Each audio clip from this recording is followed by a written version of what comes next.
Welcome, friends. This is Harshad inviting you to listen to some of my short writings on various topics. This is audio tape number 128, article 854. In my childhood, I looked at a rose flower early in the morning. There were dewdrops on this flower which sparkled as diamonds with changing colors in sunlight. Then I went to schools and colleges and studied too many books. Then I went to USA for higher studies, and that way of looking at roses was lost.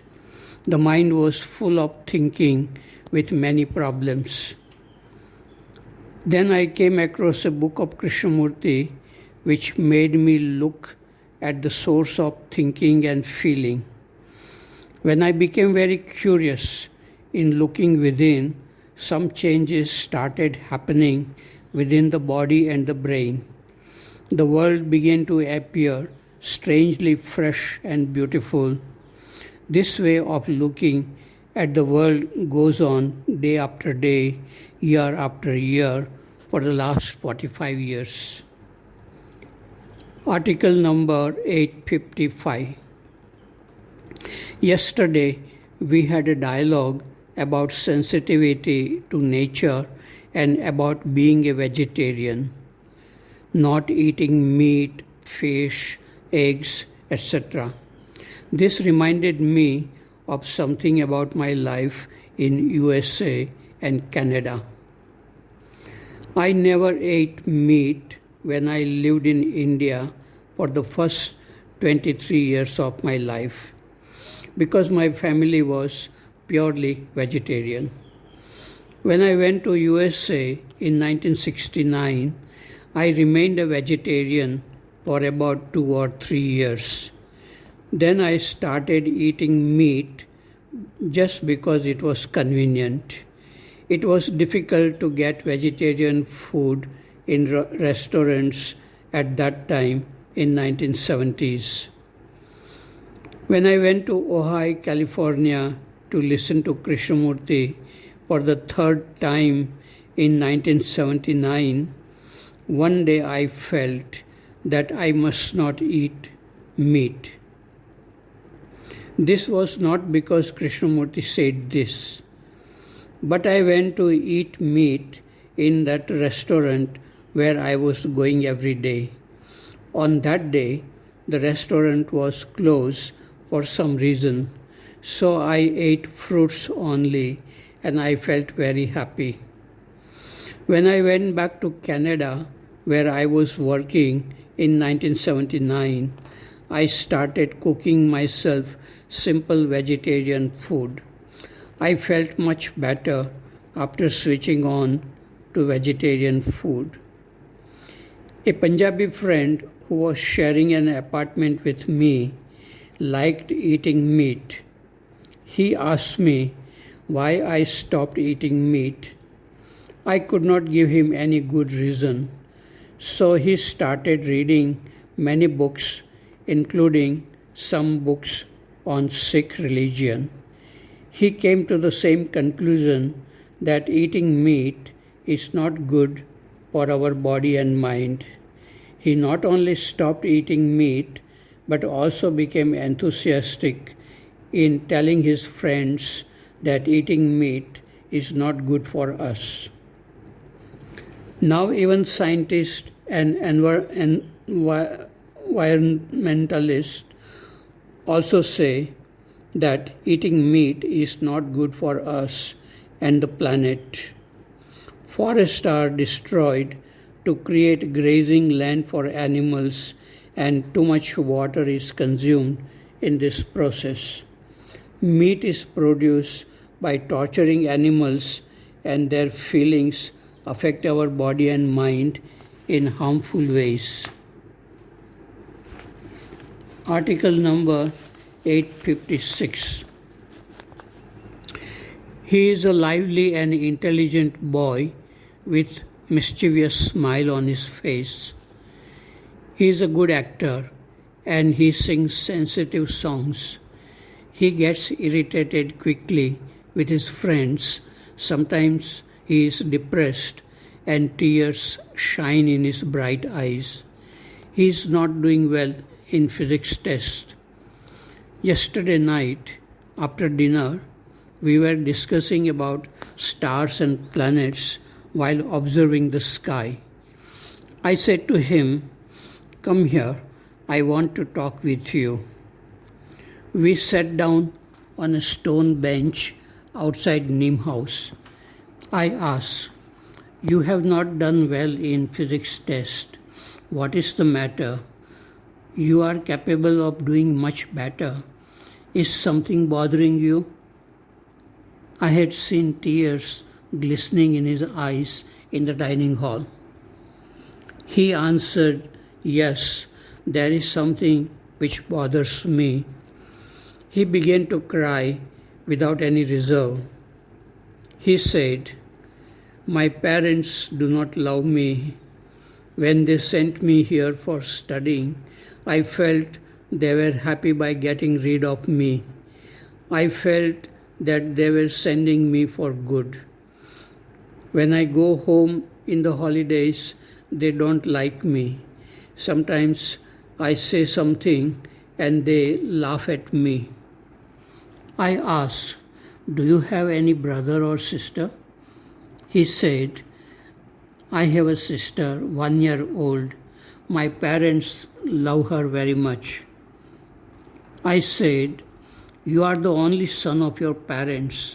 Are you sure that they don't love you? You may be wrong. Parents love their children. Even birds and animals love their children." He said, "I am sure that they do not love me. They do not write good letters. Only 2 days ago, I received a good letter from my parents and I felt like crying. I have always felt that they don't love me. My father is very rich. Sometimes he tells me that he would send me to Europe or America. But when I look at his face, I know that he does not love me. He has set up a chemical industry and it is prospering. Every day I pray to God that the industry should prosper. It is prospering, but my father is not happy. One day my mother was very angry with me.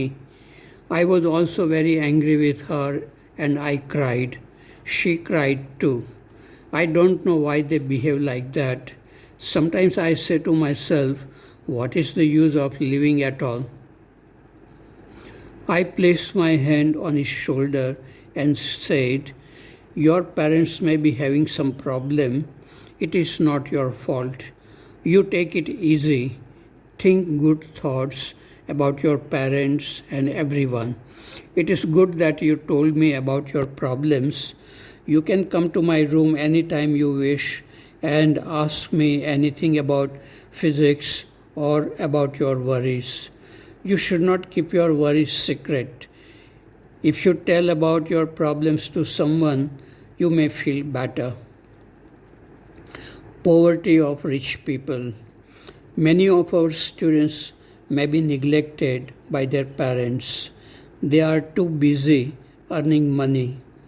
Without love, there is no happiness. It cannot be bought by money. Love is the greatest treasure. This happened in Rishi Valley in March 1982. Article 857. What exists beyond words cannot be captured by thoughts. Thought is just a bubble on the ocean of consciousness. Article 858. The swimming pool in Rishi Valley has remained useless for many years. There is not enough water in the wells for this kind of luxury. But gardeners fill the swimming pool up to a height of 3 or 4 feet. This water is used for watering plants and coconut trees around the swimming pool. The water remains unused for many days and slowly green algae forms.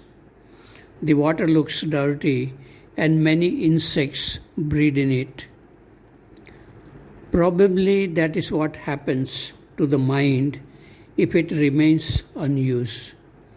Anything which remains unused for a long time loses its function and deteriorates. On the other hand, overworked mind loses clarity. So, where does one draw a line regarding the right amount of mental exercise? The silent awareness is needed to clear up the pollution of the mind. This was written in 1988 in Rishi Valley School. Article number 859. This happens again and again in India. 115 people died in a stampede near a temple in Madhya Pradesh. Several lakhs of people were there to see an image of a goddess. The real cause of the stampede is not known. It seems that some people were not interested in standing in a long queue. They wanted to go ahead by breaking the queue, and they were stopped by police, and this caused the stampede. Blind belief and lack of discipline seems to be the cause. Sometimes rumor also causes stampede in this country, which has produced extraordinary people in the field of religion. This happened about 8 years ago. Article number 860.